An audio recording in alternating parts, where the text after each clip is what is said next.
et bienvenue dans cette nouvelle vidéo.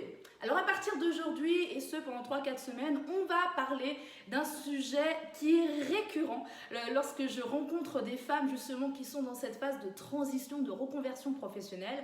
Souvent j'entends des phrases comme je me sens pas épanouie dans mon travail ou je ressens un manque d'épanouissement ou bien même je cherche en fait un travail dans lequel je peux m'épanouir. Donc tu l'auras compris, le thème général de cette vidéo et des suivantes tournera autour de l'épanouissement. Et précisément dans cette vidéo, j'ai envie qu'on décortique ensemble ce mot épanouissement. Qu'est-ce qu'il veut dire? C'est quoi sa définition? À quoi il sert? Qu'est-ce que ça cache? Enfin voilà, un peu décortiquer tout ça en te donnant un peu mon point de vue, mon regard vis-à-vis de ce mot-là et de ce qu'il peut apporter dans ta vie professionnelle et personnelle. Donc je te dis à tout de suite, reste bien avec moi.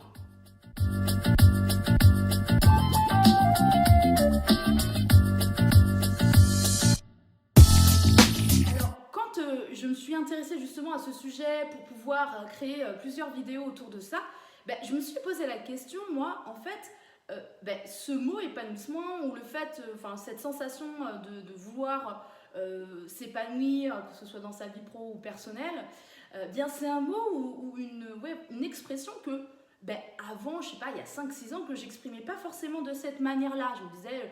me sentir bien, oui, mais de là à me dire me sentir épanouie, pas forcément. Je trouve que c'est un mot qui aujourd'hui est beaucoup utilisé, d'ailleurs parfois à tort et à travers, et comme tous les mots qu'on emploie un peu n'importe comment, il peut être galvaudé et perdre un peu de son intensité, de son intensité vraiment de ce qu'il apporte. Donc ça, c'était un petit point de vue de départ que je voulais te préciser, et j'avais eu ce ressenti-là, donc j'avais envie de te le partager. Je ne sais pas ce que tu en penses, mais je trouve qu'effectivement, c'est un mot qu'on emploie de plus en plus, et c'est vrai qu'aussi, ce terme épanouissement et cette notion-là, c'est un sujet fondamental en psychologie positive, donc peut-être aussi c'est du fait que je m'intéresse à la psychologie positive que ce mot a intégré mon vocabulaire, ma philosophie aussi, dans ma vie de tous les jours. Bon, ça c'était le petit détail de départ. Et donc je voulais t'apporter un peu mon regard dessus, parce qu'effectivement on peut avoir une forme d'injonction à l'épanouissement, parce que c'est quand même synonyme de bonheur, et donc on parle souvent justement de toujours vouloir être heureuse, etc.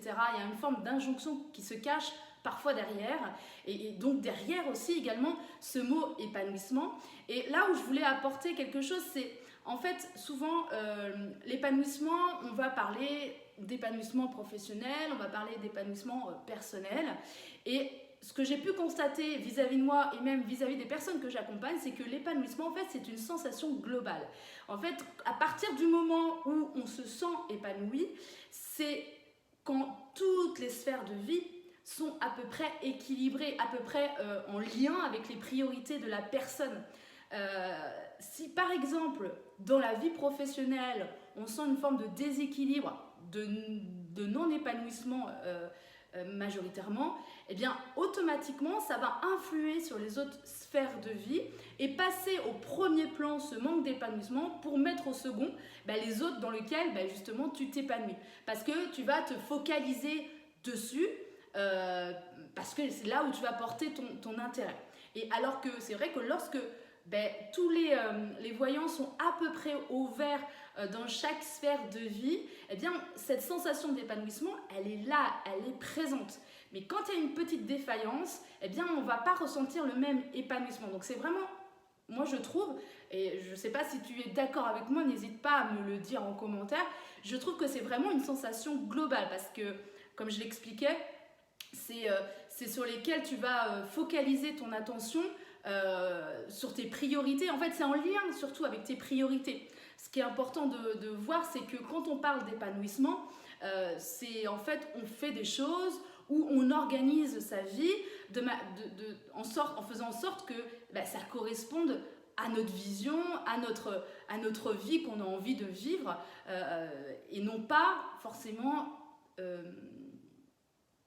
influencé par des avis extérieurs ou par un contexte X ou Y, on s'en fiche. Mais l'idée, c'est vraiment de comprendre que l'épanouissement, c'est vraiment quelque chose pour moi, à partir du moment où on se sent épanoui, c'est un épanouissement global. Donc quand les personnes effectivement viennent me voir, me rapportent justement ce manque d'épanouissement et donc elles ont envie de changer de vie professionnelle, en fait ce qui est important et c'est ce que j'applique dans mes accompagnements, c'est que oui, on va essentiellement travailler, faire en sorte d'avancer dans sa vie professionnelle, mais sans oublier sa vie personnelle. Sinon, on peut trouver la voie vers laquelle on peut s'orienter, on peut kiffer la voie vers laquelle on peut s'orienter, mais ne peut pas s'imbriquer à sa vie personnelle. Et là, la frustration, la déception, le manque de confiance arrivent. Donc c'est vrai que c'est important d'imbriquer tout ça en même temps, même si on a tendance des fois à les dissocier, alors que c'est vraiment un ensemble. Et c'est comme l'épanouissement, c'est vraiment une sensation dans l'ensemble de ta vie. D'accord ? Et une autre chose aussi que je voulais préciser, c'est que l'épanouissement, c'est un sentiment subjectif. C'est-à-dire que l'épanouissement, ton épanouissement à toi, donc tes priorités sur lesquelles, qui comptent pour toi, que ce soit pour ta personne, pour ta famille, pour ta vie professionnelle, etc., pour tes loisirs, eh bien c'est en fonction de toi, de qui tu es. Et donc ton épanouissement ne sera pas le même ne sera pas identique au mien par exemple, parce qu'on n'a pas les mêmes envies, on n'a pas les mêmes priorités, on n'a pas le même contexte de vie, donc c'est vraiment quelque chose qui est propre à chacun.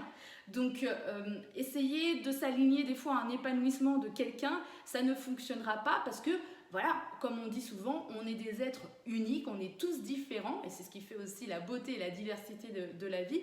Mais là encore, quand on est dans cette recherche d'épanouissement, eh bien c'est quelque chose qui est individuel, qui te convient à toi seul, d'accord ? Donc ça, c'était aussi un autre élément. Donc comme je l'ai pu expliquer, pour moi, l'épanouissement, c'est une sensation globale. C'est d'essayer de trouver justement ce niveau d'épanouissement, on va dire stable, dans chaque sphère de vie. Alors une petite attention, il est clair que la phase d'épanouissement ou les moments où on est bien, etc., on est cyclique comme personne. Donc c'est vrai qu'il y a des moments où on va se sentir vraiment bien épanoui et d'autres moments un peu moins. L'idée, c'est que ça dure pas très longtemps et que cette forme d'épanouissement revienne plus vite. Et pour ça, c'est aussi de l'entretenir, de porter son attention quotidiennement.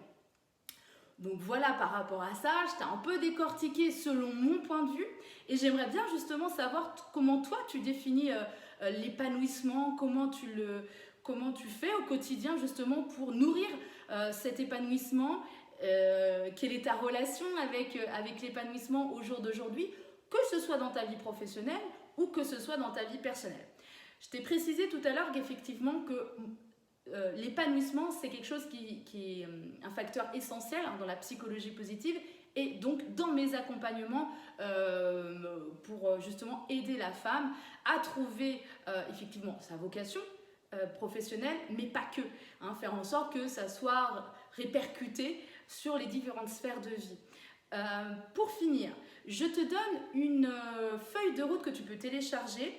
Si tu ne l'as pas déjà fait, je t'invite à le faire. Et justement, ça pourrait être une bonne marche, en tout cas une bonne étape, une bonne première étape dans laquelle tu peux passer pour justement améliorer peut-être un épanouissement qui n'est pas très présent dans ta vie professionnelle et qui pour le coup impacte tes autres sphères de vie.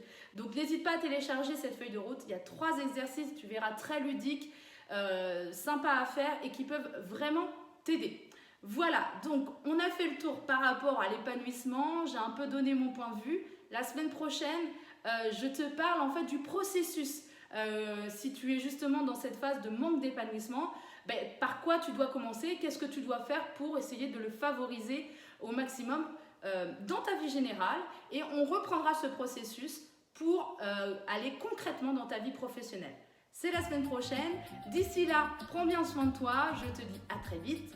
Salut, salut!